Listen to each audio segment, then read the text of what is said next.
8:35 y está con nosotros el doctor Santiago Machuca. Él es jurista y además integrante de Acción Jurídica. Doctor, bienvenido, buenos días, un gusto como siempre también conversar con usted. La pregunta planteada para este tema es: ¿hay o no hay metida de mano en la justicia en el Ecuador? Bienvenido, buenos días. Buenos días, Alexis, muchísimas gracias, como siempre es un gusto poder estar con usted. Es evidente que todas las situaciones y todo el contexto en el que se desarrolla la Administración de Justicia el día de hoy da para pensar de que existen fuertes interferencias del poder político y del poder económico en las decisiones que toman los jueces, no solo de los jueces de primer nivel, sino de los jueces de las altas cortes que integran la Administración de Justicia, incluso la Administración de Justicia especializada en materia electoral. Hay crisis en la función judicial, y le pregunto esto también ¿por qué, doctor? Porque hablábamos hace un momento sobre las reformas a la ley de comunicación, sobre el rol de los medios, etcétera, y en la entrevista primera que teníamos con Carlos Rabascal yo traía a colación algo que surgió a partir de los primeros debates antes de que se apruebe la ley de comunicación. Me remonto a los años 2009, 2010, posteriores a la constituyente de Montecristi, y ahí la frase era: sin periodismo no hay democracia. Yo creo que la democracia se sustenta, entre otras cosas, en un buen periodismo, pero más todavía en un buen sistema judicial. Y a mí me preocupa montones que nuestra democracia, que es tan frágil, que es tan débil, y que siendo, sin ser perfecta, es el menos malo de un sistema político. Yo no voy a querer jamás una dictadura, pero la democracia también se ve debilitada cuando tiene funciones y poderes débiles, y la función judicial en el Ecuador hoy está atravesando una seria crisis. ¿Usted ve esto como una amenaza también para el sistema democrático, para el Estado de Derecho en el Ecuador? Mire, mucho se dice en la teoría del Estado que el primer función o poder del Estado es el poder legislativo, que está integrado por los representantes populares. Así es. Sí, en parte, pero el primer poder del Estado, a mi juicio, es el poder judicial, porque sin jueces independientes y sin jueces imparciales no tenemos absolutamente nada y estamos frente a un Estado fallido.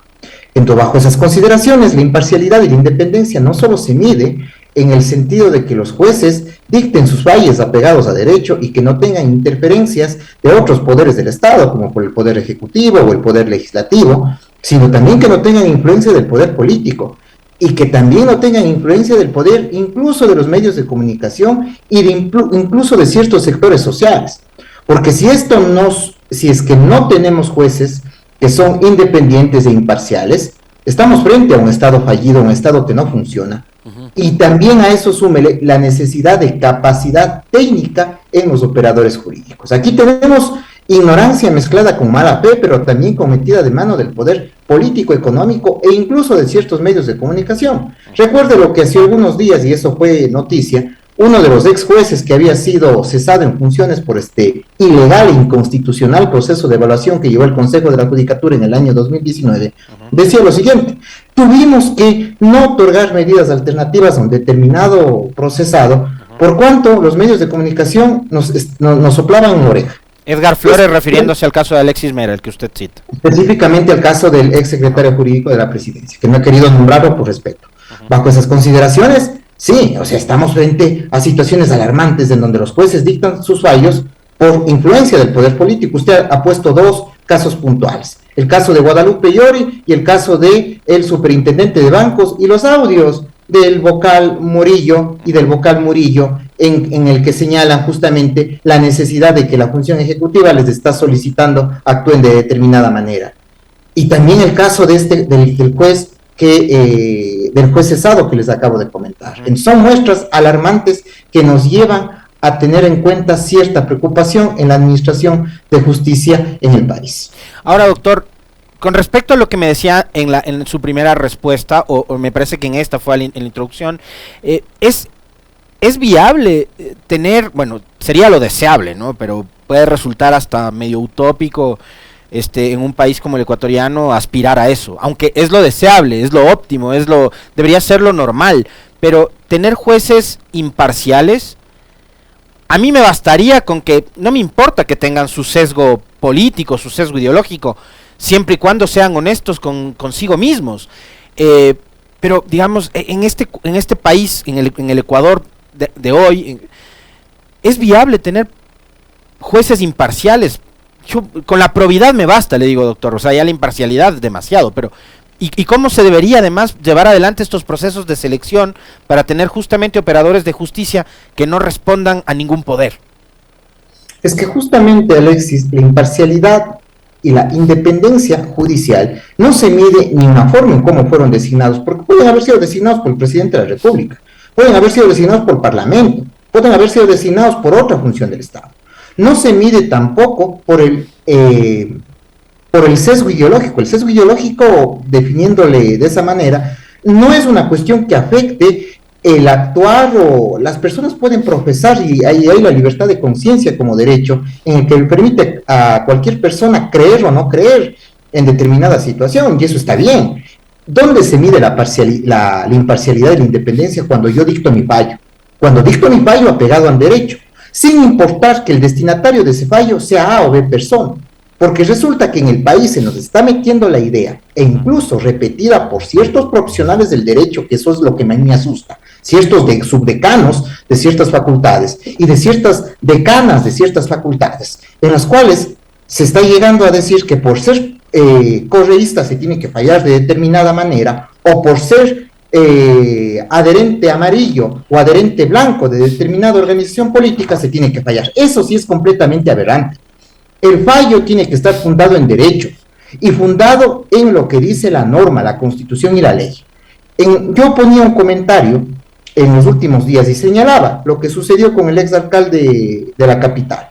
Por sacarle de la papeleta, se acaban de tirar abajo una garantía básica del debido proceso que viene desde el constitucionalismo clásico, que es la prohibición de doble juzgamiento, es decir, que a usted o a mí no nos pueden juzgar dos veces por la misma causa. En el mismo caso, solo por afectarle a él, se dieron de baja y crearon un nefasto precedente. ¿En dónde estamos? ¿En dónde estamos, estimado Alexis? Los romanos deben estar revolcándose en sus tumbas, doctor. Sí, no solo los romanos, prácticamente nosotros hemos evolucionado hasta años atrás de 1215, en donde se promulga la Carta Magna, que esa es la base del constitucionalismo clásico y que tiene las principales instituciones del derecho constitucional. Entonces, frente a eso, ¿en dónde estamos? Y que haya abogados que defiendan eso, que haya docentes que defiendan eso por irse en contra de un régimen anterior, para mí ya me asusta. Esto sí ya es espeluznante. Ahora, ahí hay algo básico, a propósito de lo que usted mencionaba, doctor, cuando decía, dependiendo de si eres correísta o no, o sea, siempre partiendo del tema de los ismos, es como que la política hubiese copado todo, ¿no? Incluida la justicia también. Es cómo hacer en este momento tan crítico que está enfrentando el país y el sistema judicial para despolitizar la justicia. Sé que suena igual, como demasiado aspiracional, pero ¿cómo se despolitiza la justicia? Sobre todo desde espacios que usted mencionaba en su respuesta anterior, doctor. La academia, por ejemplo. A mí me sorprendió muchísimo que, por ejemplo, integrantes de este comité evaluador que comparecieron en el juicio político posicionaron algo que tuvo eco en el presidente de la Comisión de Fiscalización y se está tratando de posicionar como justificativo para el actuar de los vocales del Consejo de la Judicatura. Los jueces cesados eran jueces correístas, por lo tanto merecían que se les aplique un procedimiento ilegal por fuera de la Constitución simplemente por el hecho de ser jueces correístas. Y añadido a eso, se justificaba que sí eran jueces que no sabían ni leer ni escribir, que no tenían la mayor consideración. Pero a ver, un momentito. Aquí existen procedimientos que están determinados en la Constitución y en la ley, y esos procedimientos tienen que cumplirse. Y lo que justamente le dijo la Corte Constitucional en la sentencia 319 IN/21, perdón, 3719 IN/21, le dijo, usted, Consejo de la Judicatura, se inventó un procedimiento para evaluar que no estaba en la ley ni en la Constitución. Por lo tanto, su actuación es arbitraria, porque autoridad pública que hace algo que no está en la ley y se inventa, es arbitrariedad pura y dura.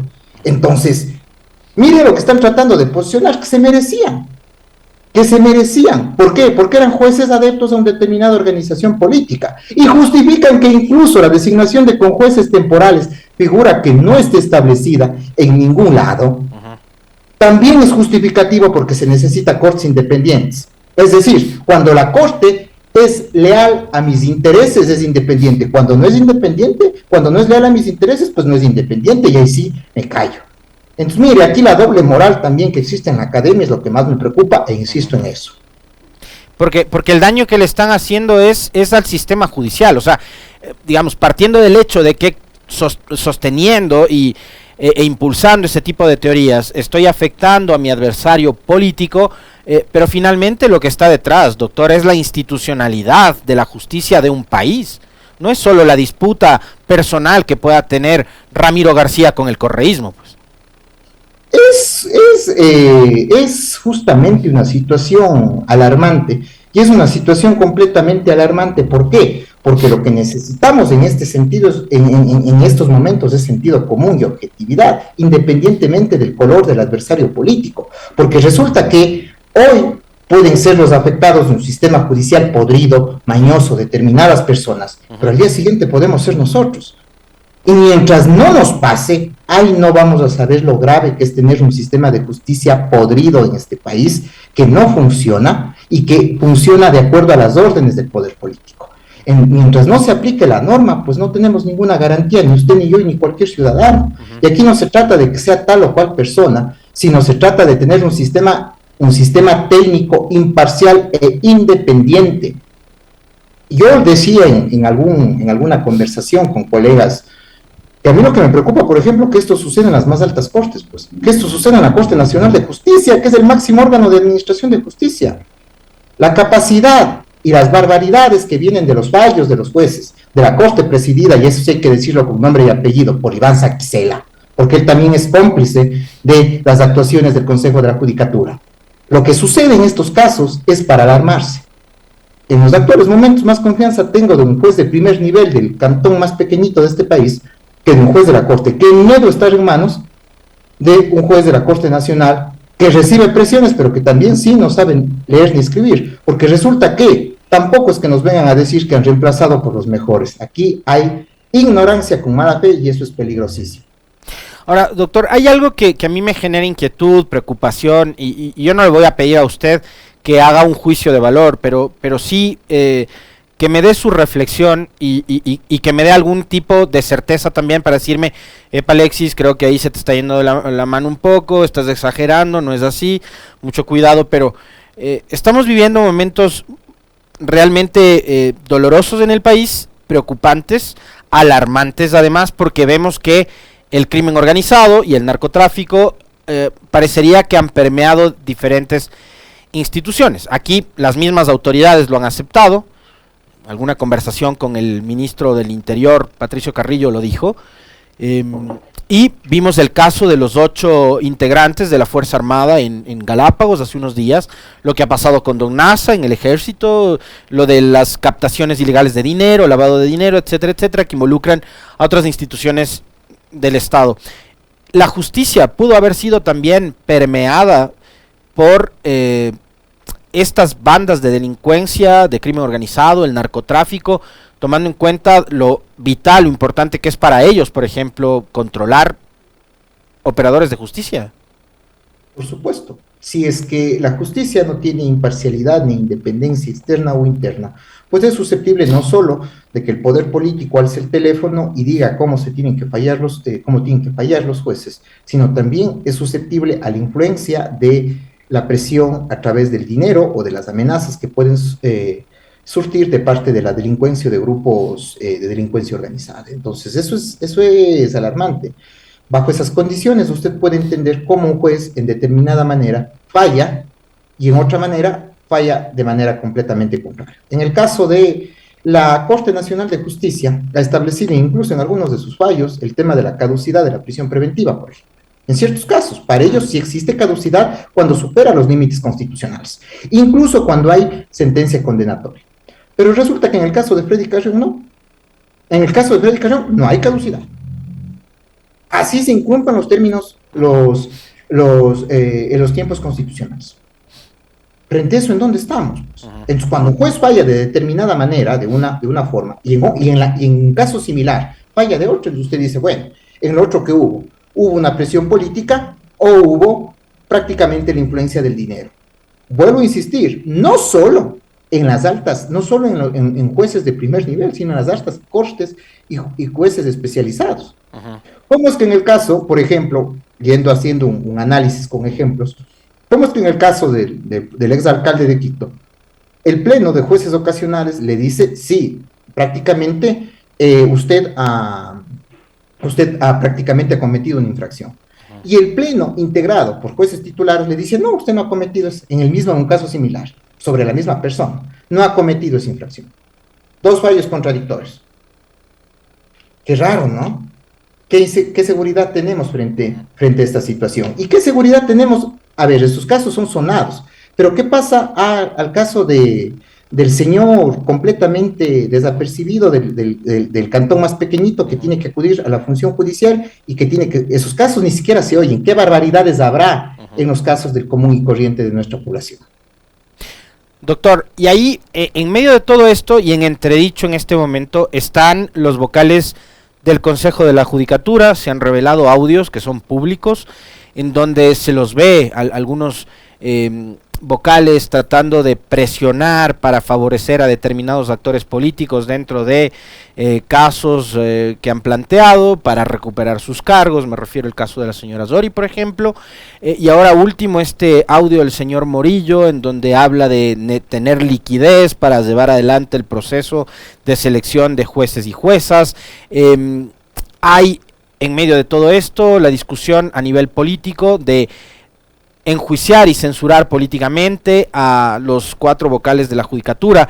¿Qué pasa si el máximo organismo administrativo de la función judicial justamente es objeto de críticas, esté en entredicho por su mala administración?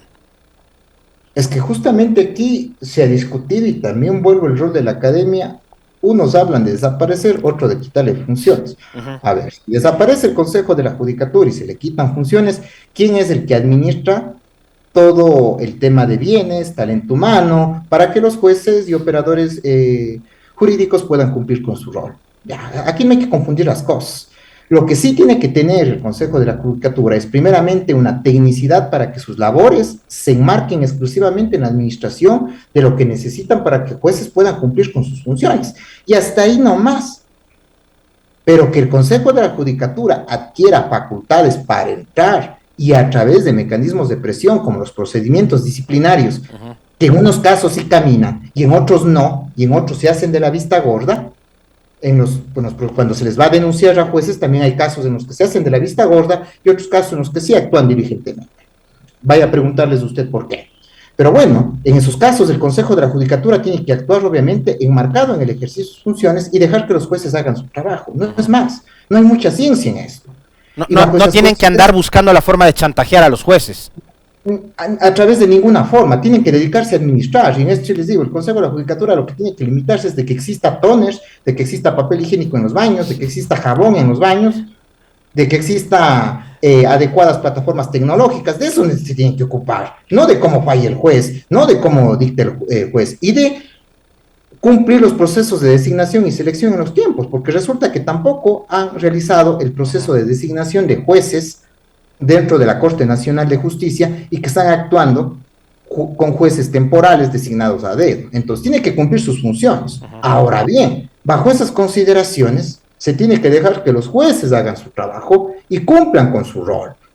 Y cumplan con su rol en el despacho de las causas. Ahora, si usted tiene a un órgano administrativo que se extralimita en el ejercicio de sus funciones, que incumple sus funciones, que no hace, sino que responde a las necesidades del poder político, como en el caso de 2 vocales, con los ejemplos que usted ha puesto, de llamadas desde el Poder Ejecutivo para que beneficien a la señora Yori, o para que nombren a determinados, para que fallen de determinadas maneras en determinados casos, y ahora un audio en el que dice que se tienen que nombrar ya a jueces y si no perdería completamente liquidez. Bueno, entonces ya son cosas que incluso hasta nos espeluznan. Entonces Bajo esas consideraciones, es obvio que estos vocales del Consejo de la Judicatura no tienen nada que hacer y tienen que ser censurados. Y tienen que ser censurados porque incumplieron e incluso cometieron una arbitrariedad de integrar un órgano de administración de justicia con jueces temporales, lo cual incluso la Corte Interamericana, en el caso El Universo, ha señalado que es atentatorio contra la independencia, porque un juez temporal no es independiente, porque está dependiendo en la estabilidad de su cargo de quién le designó, pues por simple lógica. Doctor, perdón que le interrumpa, Alexis, los con jueces temporales integraron tribunales de los casos más controversiales, caso Sobornos, caso Freddy Carrión, caso Pablo Romero. Qué coincidencia, ¿no? Qué coincidencia, exactamente, doctor. Y vale la precisión que usted acaba de hacer, porque a ratos los ecuatorianos solemos tener memoria frágil. Tengo entendido que usted tiene un compromiso y que tiene que salir corriendo, pero no quiero dejar de preguntarle esto. Usted tómese el tiempo que necesite o que tenga, doctor, para responderme. Viene una consulta popular, así lo ha anunciado el gobierno. Finalmente yo no sé si la van a llevar a cabo o no. Ya perdí la capacidad de asombro con el gobierno, hace anuncios, después no cumple, en fin. Pero han dicho, vamos a consulta popular para solucionar los problemas de la seguridad o inseguridad. Ahí podrían incluirse preguntas que tengan que ver con la justicia. ¿Usted teme que nuevamente y a través de una consulta popular pretendan hacer alguna jugada dentro de la función judicial? Ejemplo, usted mencionaba bien la eliminación de la judicatura. ¿Alguna otra cosa se le podría ocurrir al gobierno para, por ejemplo, designar jueces, etcétera, o no? Bueno, el presidente de la República jurídicamente puede hacer cualquier cosa porque no tiene asesoría jurídica, su secretario jurídico con su señora pasan ocupados en otras cosas, menos en asesorarle jurídicamente al presidente. Entonces pueden llevarle a que el presidente cometa serios errores como tratar de reformar la Constitución vía consulta popular, lo cual no puede. Y lo cual única y exclusivamente es procedente a través de los mecanismos de modificación constitucional que están determinados en la Constitución. Consulta popular, única y exclusivamente asuntos de trascendental importancia que podrían llevar a reforma legal. Hasta ahí. No puede exceder. Yo no sé quién le ha dado o quién le ha hecho creer al presidente que puede reformar la Constitución vía consulta popular. Eso es erróneo. Que inicie el procedimiento que está determinado desde el 441 al 444 en la Constitución y se acabó. Pero el presidente no tiene asesoría jurídica y no le interesa tener asesoría jurídica. Eso también es cierto. Le quiero agradecer al doctor Santiago Machuca, tiene un compromiso profesional el doctor, por eso no puede terminar el programa junto a nosotros. Le agradezco mucho, doctor, muy gentil, un gusto como siempre. Gracias, Alexis, mil disculpas y gracias por esa consideración.